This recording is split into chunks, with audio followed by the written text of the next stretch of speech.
Blessings everyone, and welcome to section 1 of Here She Comes. So during today's lecture, I'm going to call this, we will be discussing the introduction of Tantra and also talking about self-pleasure from a tantric perspective. So the reason why my course is different from many other self-pleasure courses is because I am going to be taking you through self-pleasure with a tantric twist, you can say, with a tantric perspective.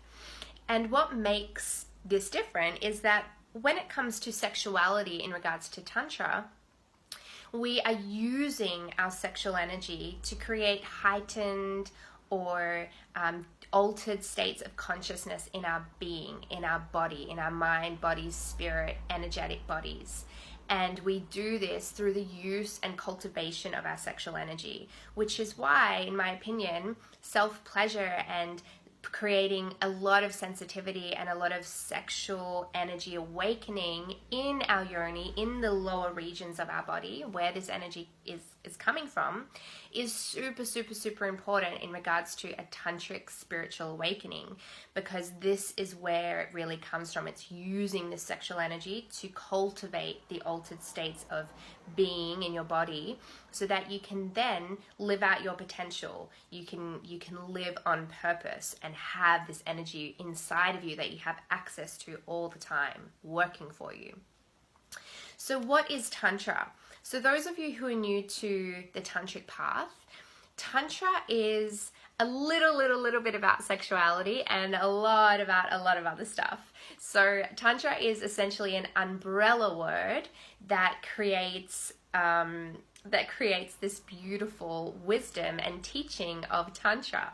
So the sexual aspect of Tantra is only 3% of the teachings. The other 90% is broken down into yoga, meditation, working with bhakti, which is your voice and using mantra cultivation, working with gems and stones, alchemy, tarot cards, magic, and all these different types of yogic sciences all meshed in together to create this whole umbrella of Tantra. Now, the goal of Tantra, it's interesting to use the word goal, but the goal of Tantra really is to create sublimation of our energy. And the goal of Tantra, again, is to really be able to look at the world, to look at everything, to view everything and everyone as this divine being that we all are, and to create that reflective self through the seeing of God and the divine in others and everything.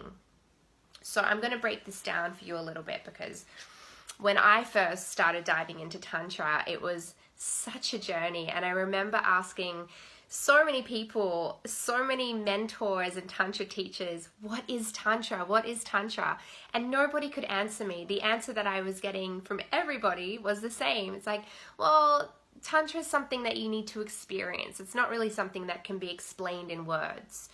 And now, throughout my experience and all of my knowledge and teachings around Tantra, I agree to some level that yes, you need to really experience it. However, I know that there's a way to explain it. So if I was to explain Tantra to you in one easy to understand sentence, Tantra is the embodiment of oneself.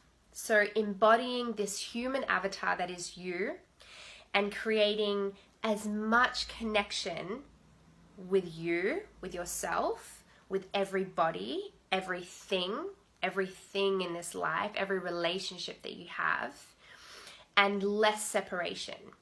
And that would be the easiest way for me to explain what Tantra is. It's creating more connection, more presence, which in that presence you gain connection, and less separation.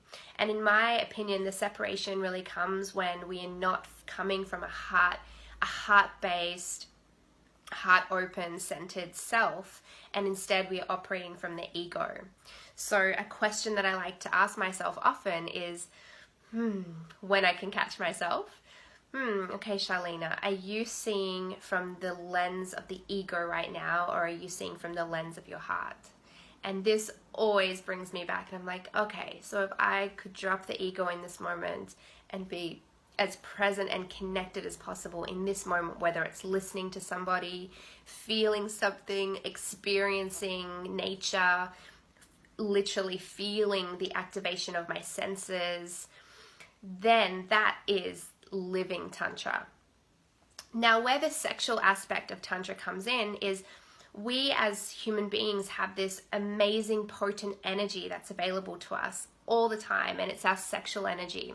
And I think this is where the misconception of Tantra often happens, because a lot of people, think about Tantra as being this like very sexual practice where it's all about orgies and polyamory and all of these interesting sexual facets that that we're interested in.